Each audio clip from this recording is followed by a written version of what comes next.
মাজার জিয়ারত করা যাবে, কিন্তু মাজারে যে সেজদা দেয়া যাবে? আল মাইয়িতু ফিল কবর কাল গরিকু ফিল বাহর। সাঁতার না জানা ব্যক্তি সাগরে পড়লে যেমন অসহায়, মরে গেলে মানুষটা তার চেয়েও বেশি অসহায়। সে আপনারে কি দিবে?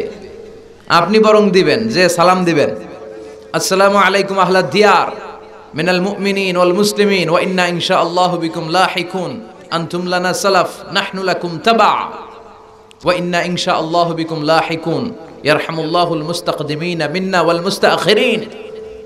এই দোয়াগুলো পড়বেন, তার জন্য ফাতিহা পাঠ করবেন, দোয়া করবেন।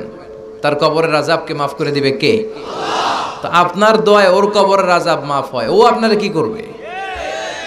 এগুলো না বুঝে লোকজন মাজারে যে লাল শালু দেয়, আগরবাতি দেয়, মোমবাতি দেয়, ছাগল দেয়, গরু দেয়, টাকা দেয়, পয়সা দেয়, আছে না নাই?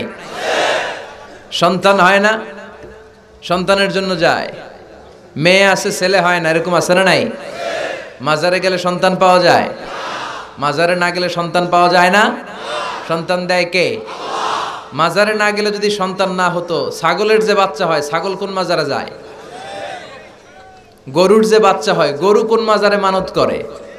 আকল খাটালেই বোঝা যায়। চিল্লা এখন ঠিক কিনা? এজন্য মাজার কেন্দ্রিক ভণ্ডামিকে কোনোভাবেই প্রশ্রয় দেয়া যাবে না। আমরা একজনকে সেজদা করি, চিল্লায় বলেন তো তিনি কে? আল্লাহ। এটার নাম তাওহীদ। এটার নাম কি? তাওহীদেরই মুর্শিদ আমার মুহাম্মাদের নাম বলো, মুহাম্মাদের নাম, আল্লাহর নাম জপলে বুঝতে পারি।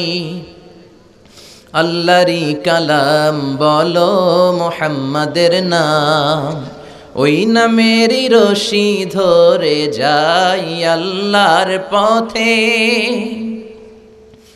ওই নামেরই ভেলায় চড়ে ভাসি নূরের স্রোতে, ওই নামের বাতি জেলে দেখি আরশের মুকাম বলো, মুহাম্মাদের নাম। পড়েন সবাই, তাওহীদেরই মুর্শিদ আমার মুহাম্মাদের নাম বলো, মুহাম্মাদের নাম, আল্লাহর নাম জপলে বুঝতে পারি। আল্লাহরই কালাম বলো, মুহাম্মাদের নাম। সুবহানাল্লাহ পড়েন। এটার নাম তাওহীদ।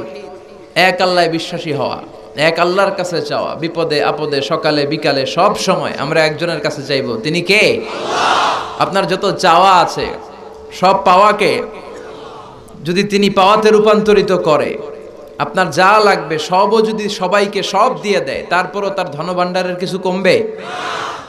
কি বিশাল ধনভাণ্ডারের মালিক, কি ক্ষমতার মালিক, কি মর্যাদার মালিক।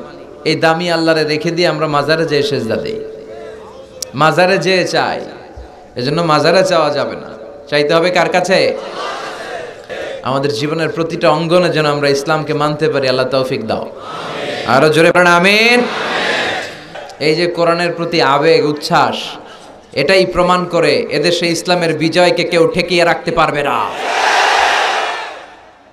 এটা অসম্ভব।